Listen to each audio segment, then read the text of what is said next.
All right, this is the Criminally Outspoken podcast for the 13th of February 2024. It's been a while since the last one. The reason why it took me so long, in case you're wondering, is because I've been absorbed, like completely absorbed with a book recently. And, once I start reading, it's a 650 page book, and I can't put it down. I just cannot.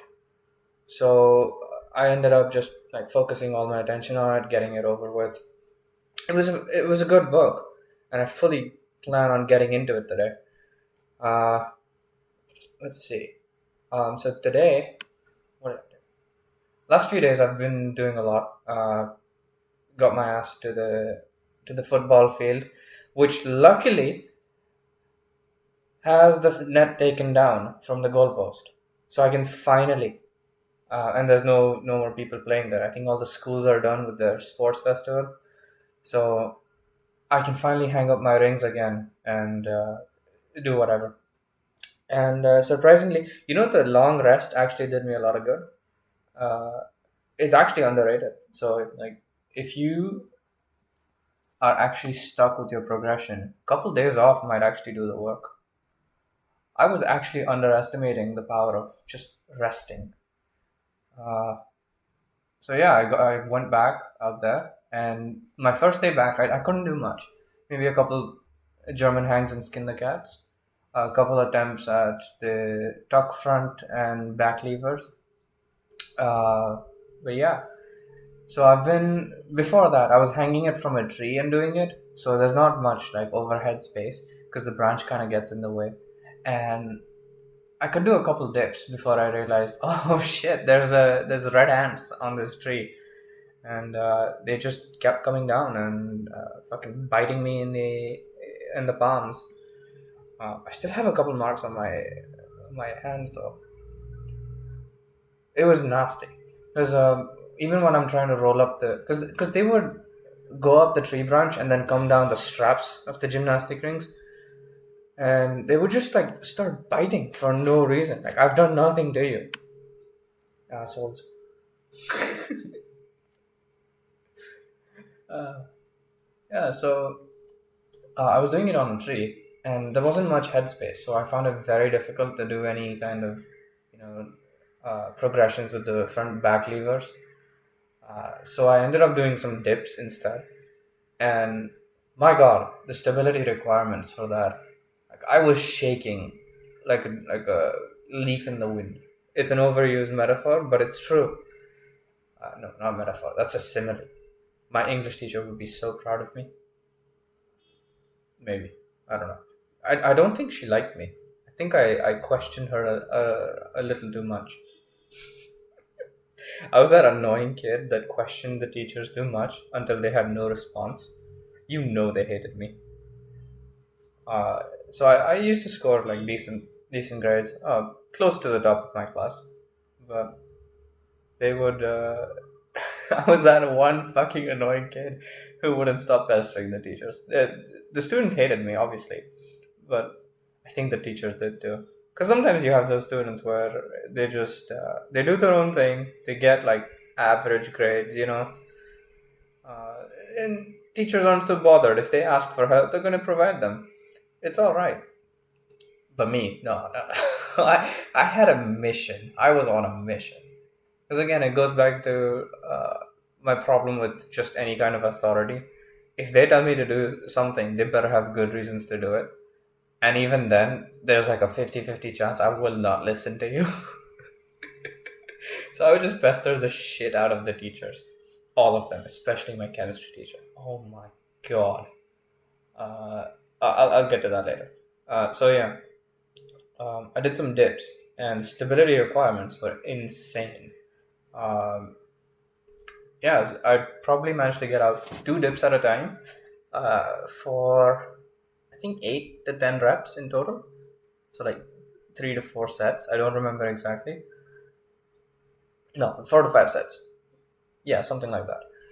And then once I went back out to the goalpost, I realized my strength went through the roof. I could do 4 skin the cats in a row with perfect form. and I could do 3 dips in a row. So that went up for 3 to 4 sets.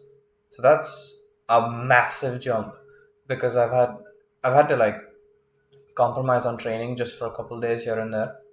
I've still managed to go like once every 3 days, once every 2 days, but I was going every single day before, and well, I was doing just trying to do something every single day. But that rest really, really helped. It was actually insane how much it did. Um, but that doesn't mean I'm actually going to take more rest days. I mean, rest days are just going to come up naturally, like they did. I'm just going to continue training every day if I can. We'll see. Like whenever there is a rest day, I'm just gonna try do some push-ups, pull-ups. Oh, here's what I did today. Actually, this was a circuit. It's kind of a circuit training because I was feeling a bit funky and I didn't want to leave the house. 5 push-ups, 2 to 3 pull-ups, three at the start, and then I kind of fell off back down to two. 3 pull-ups and 6 squats, and I just did that in a circuit once per minute. So like I do the push-ups the first minute, the next minute I did pull-ups, and then the third minute I did squats, and then just repeat. I think I got like 5 or 6 circuits out before I was decently tired, and did some rotator cuff work with some of these rubber bands, TheraBands. It's actually been quite helpful. The pain in my left shoulder has completely gone away with the Squat University tutorial videos. That's really good. Yeah. So there's massive spike in strength just from resting, which is amazing. I wasn't expecting it.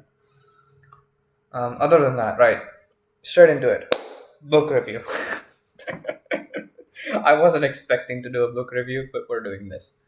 I was reading Murtagh by Christopher Paolini, or Paolini, however you say it. And he's my favorite author from God knows since I was 8. And kind of looking back on it now, it's just nostalgia. He's not like an absolutely incredible writer. It's just nostalgia goggles looking back on it, and it. I was reminded of that in this book because it takes place after the inheritance cycle, where.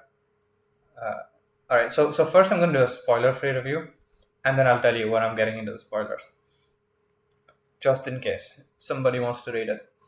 So here's the spoiler-free review. This takes place after this inheritance cycle, but it's got a few flashbacks in it to kind of flesh out Murtagh's story, which is nice. So that really helps. It's also like mostly about dealing like the fallout from oh man, how do I do this without spoiling it? No, I can do this. I can do this. No, you guys are here for the spoiler free review. You're listening. I'm gonna do this. It's basically a kind of like a prologue, a really long prologue that manages to tie up some loose ends from the fourth book, and manages to plot a new trajectory for the story to go in. It kind of seemed like a prologue for a whole new series that he's planning to do. Like he ended up with a lot of loose ends, which I think he's planning on turning into a series. So there's some hope for the future for all us Aragon fans. Let's see. There is, I kind of enjoyed. It's typical Christopher Paolini fashion, right? The first half of the book is just spectacular, no faults, nothing to, put the book down. Like it's just go go go go go, and I fucking love it for it. Right? There's good it's got good pacing. The up and down is there. The start it felt a bit weak, but it picked up soon after that. Maybe after like the first 40 to 50 pages, it picked up, and it's a 650 page book, so you got to give it that much leeway anyway to really get into it. So there's quite a quite a few good number of beats in there where it shows uh, their character journeys, which is nice. And aside from that, the plot is well thought out, I would say, for the first half. The second half, though, probably around the 350-page mark, I will warn you, there is a sudden tone shift. This is very much like Christopher. Chris, if you're listening somehow, you gotta stop doing that, man. you just you gotta lead more into it. That doesn't mean I didn't enjoy it. It was very enjoyable. But man, that's a dramatic shift in tone. Um, there's more. It gets a lot darker, I'd say. And then the ending is nice. Here's my problem.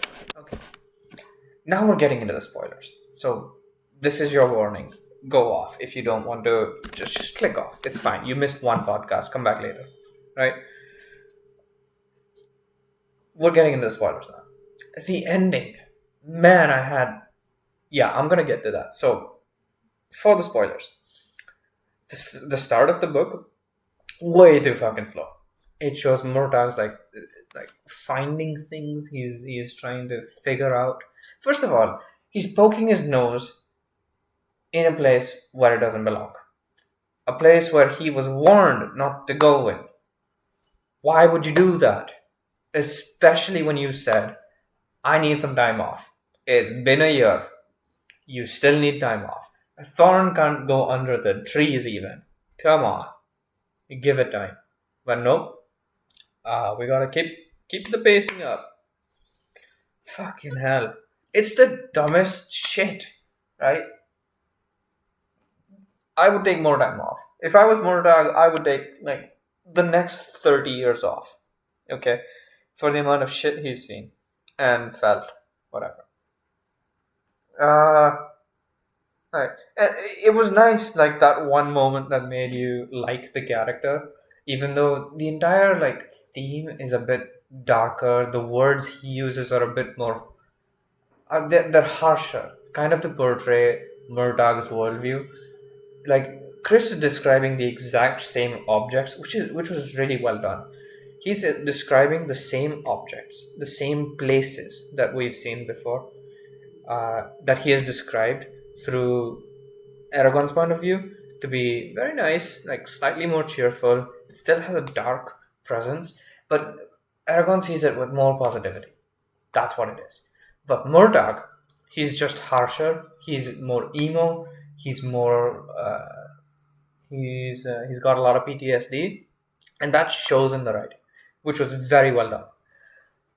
The bird that really got me invested in the story when he heals the girl's hand. So there's a part where there's a small little girl.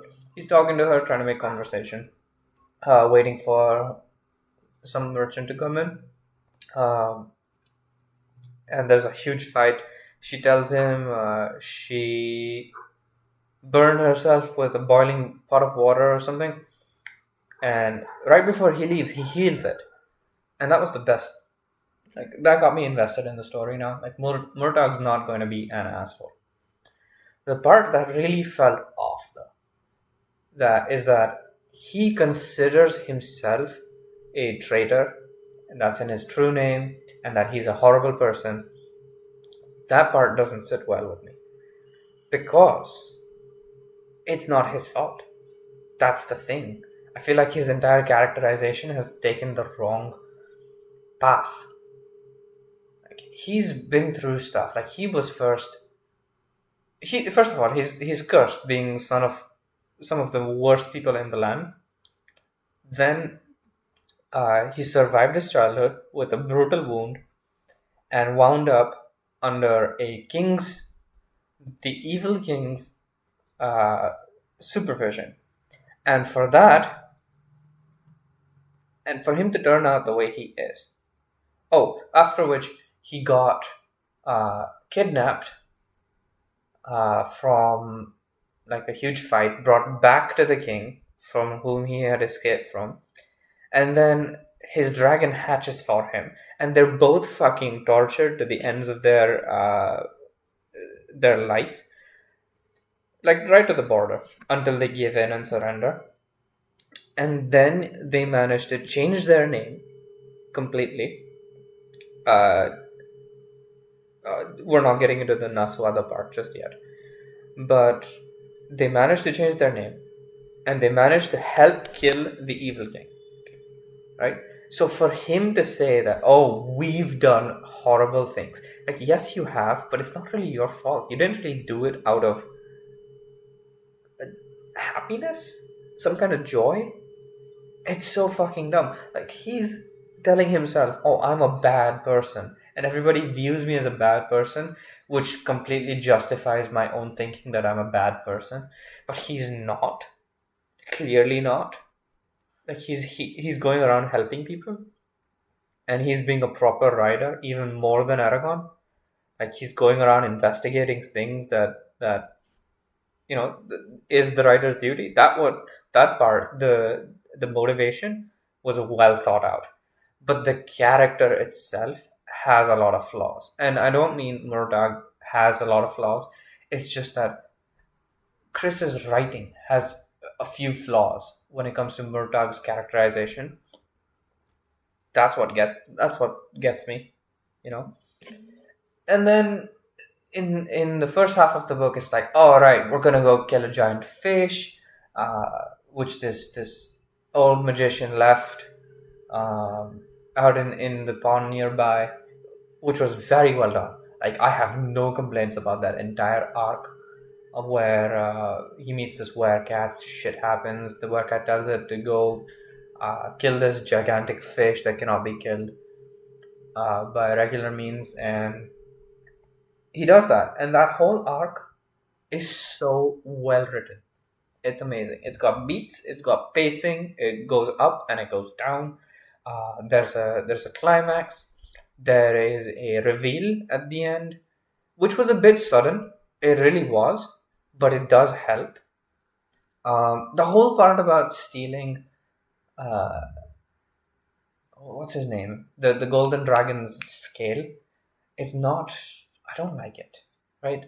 Clearly, grave robbing is not a good thing. Which, like, he uses that scale to draw the attention of this magic fish, and it's just like, no, just dip your dick in the water, let it bite. Just leave it like a line. You're a dragon rider, or just take it off a thorn. Like, the even in his old book, Saphira was losing her scales. Like, this happens all the time, right? For dragons, this was established to be a very normal thing. Why can't you just take one of thorns, who's right there? It should have the same fucking effect. I don't get it. All right. Aside from that part, let's say we move off from all that. That's my only complaint from all that. We get to the point where he's starting to leave some loose ends with the werecat children being kidnapped, and nobody knows what's happening with them really. That's happening. He's being told that he's a good person. He's doing things for other people now, and he's rejecting advances of this evil society that's in the shadows now. With Lyrith tempting him, one of his old bullies, childhood bullies, who's still aligned with the Empire. He's tempting him to come join the dark side. You know how it goes. And Murtagh's just like, no. And Lyrith's just like, yes. And then Murtagh's like, no. And then Lyrith's just like, oh, I'm gonna poison you. Or something along those lines. And then Thorn's like, no, we're gonna rip the building brick from brick. And he does that. And I was very happy about that, especially in Gilead. So that happens.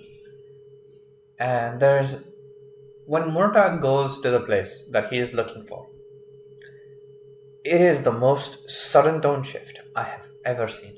We go from this guy just doing his own thing, fishing, all the way into fucking torture. Hardcore torture. And even that those scenes were very well done. It's just that, you know, that tone shift, I don't like that. It doesn't fit in with the promises you made at the start of the story. The promise was Murtagh is seen as a bad person right now. He even sees himself as a bad person. But he's not in my book. So first of all, there is some attrition there between the reader and the writer. But sure, let's go with that. Even if Murtagh is a bad person, sure, I'm willing to look past that. We go off on this adventure where he's just fishing, where some werecat children are being abducted. He's helping everybody out. How has his name not changed yet? Right? It's been a year. He's healing from trauma. So is Thor. How has his true name not changed? Also, how do they know their true names? Aragorn had to go on this goddamn long journey all the way to Vrongard, and Mortag and Thorn just know theirs. And as soon as it changes, they know theirs. What the hell? So that's plot armor right there. Maybe like I know he's trying to show some character growth with the true names and all that, but man, like that does not work. Chris, come on. Um, let's see. He so that sudden tone shift where he is now like being stuck in this village now, made to serve again, like with his past. He served these evil rulers that he does not want to serve because of binding oaths and stuff. This time, I think he Paolini wanted to show that Murtagh can escape on his own from those kinds of situations, proving to himself that he's no longer that same person that he was, and kind of recovering from his trauma. Like, I get that, but I'm sure there's a better way to do it. Like, I'm 100% sure there's a better way to do it than putting him back into a situation where he's being taken advantage of, where he's especially when somebody else starts riding Thorn instead of Murtagh. That pissed me off, which I guess was his intention. So he did that really well. The torture scenes were not like I know they're supposed to elicit a sense of hopelessness and a sense of, you give in or else. I mean, you're gonna give in at some point, right? Which does happen. Like Murdoch is broken, and then he says, "Yeah, fuck it, we're gonna go along with it. I give up," and that makes perfect sense. Like that writing was well done. Everything I've seen online with the reviews about this book always say that the torture scenes were a bit too slow. Um, Chris just kept writing and writing, and it dragged on. But that's the fucking point. That's what it feels like. That's how it should be. Okay, so no complaints there. He gets out on his own, and you can also see like Murtagh is not well trained in magic, so he keeps reusing that same spell in different ways over and over again, which is very well thought out, very well done. I like that. It's just that, man, this guy needs a teacher now, and his ego for not contacting Aragon or any of the other dragons is just, yeah, he needs to break that as soon as possible, right? Which I guess happens at the end now.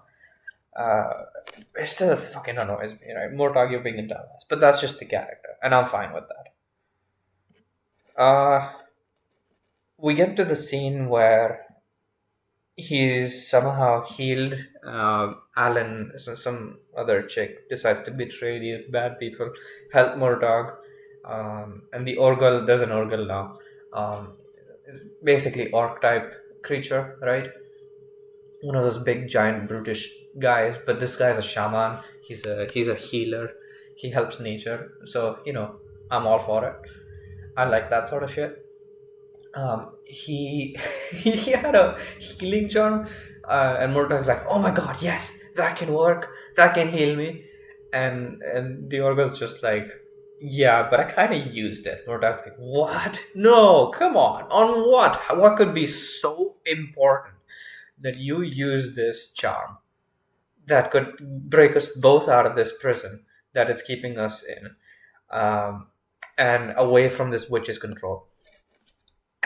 And the Orgul just tells him, I had to heal a bird, a small, tiny bird that's been my companion for like 10 years. And I'm all for it. That was the greatest scene ever. It was so fucking good.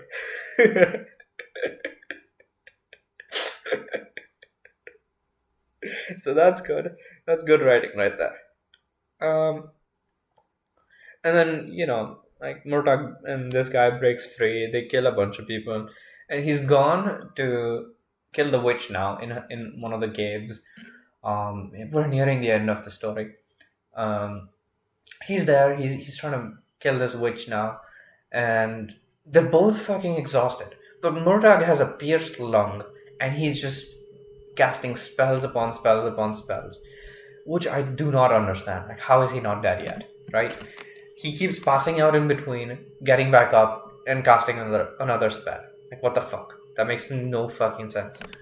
Chris, you gotta do better. At least, like, make the reader understand that Murtagh had more stores of strength, but he has none of those gemstones anymore. The dragon consciousness ones, right?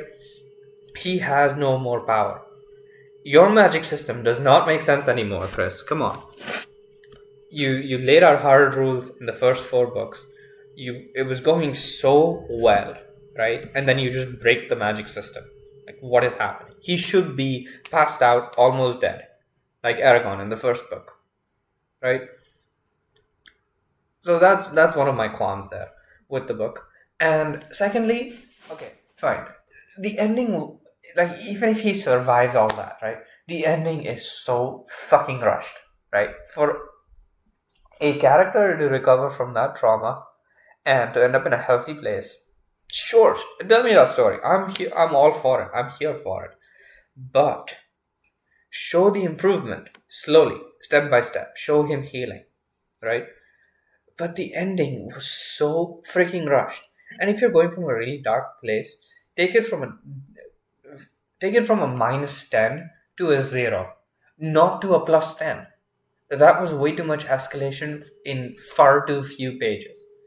If you had spent, if he had spent another 50 pages showing Murtagh being out of commission, but through the dragon's perspective or the Orgul's perspective or anybody else, what the journey was to get back to the princess in the story, whatever, the typical archetype, it would have been fine. But the ending was so rushed. Like, one minute he's almost dying, the second moment he's woken up in a comfy bed, and the princess is right next to him there to greet him, and they have a what looks to be a happily ever after, for the two of them, right?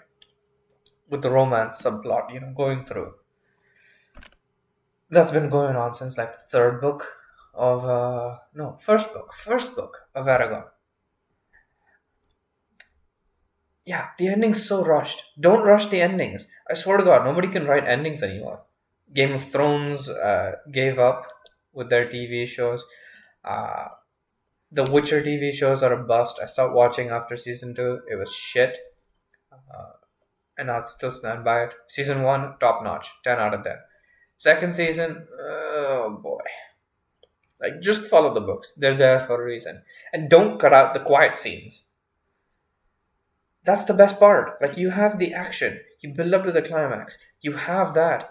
And you bring it back down. You give us a sense of catharsis in the slow moments. That's where the book or the TV show shines. That's where you see the actual character development. But no, we're going to cut that out. We're just going to keep on building from one climax to the other. You fucking morons. Alright, that's enough bitching.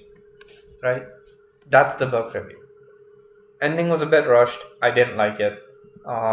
Reminded me far too much of Chris's writing style, and it's setting up stuff for the next few books. Like, the next big villain has been established. Murtagh's gonna call Aragon with an Arya with his mirror that he left behind. Like, he's probably gonna get some kind of training later on, God hope he does, because I cannot stand reading Murtagh again with him just using that one spell over and over again. Like, give him some more spells, please. So that's that. And don't break your magic system. Once you've established it, don't break it. Just show me what you can do with the magic system. Don't fucking break it. But if you want to break it, I mean, do it in a clever way. Do it with a really clever way, right? But this was not it. That's all I'm gonna say. All right, that's enough bitching about this book. Let's see. What else do I want to talk about? I wanted to say that anybody struggling with hair falling out, yeah, this is a huge cycle we're going for.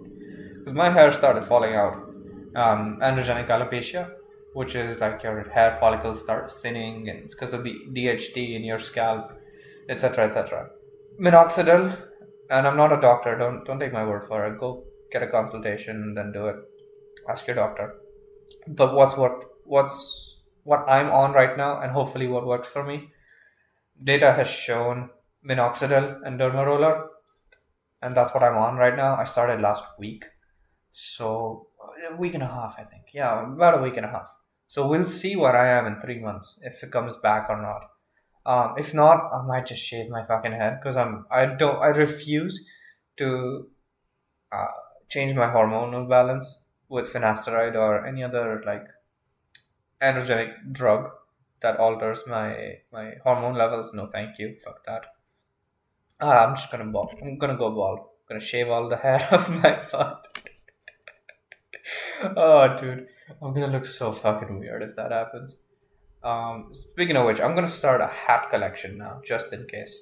Like, if something happens, you can catch me wearing a fucking sombrero everywhere.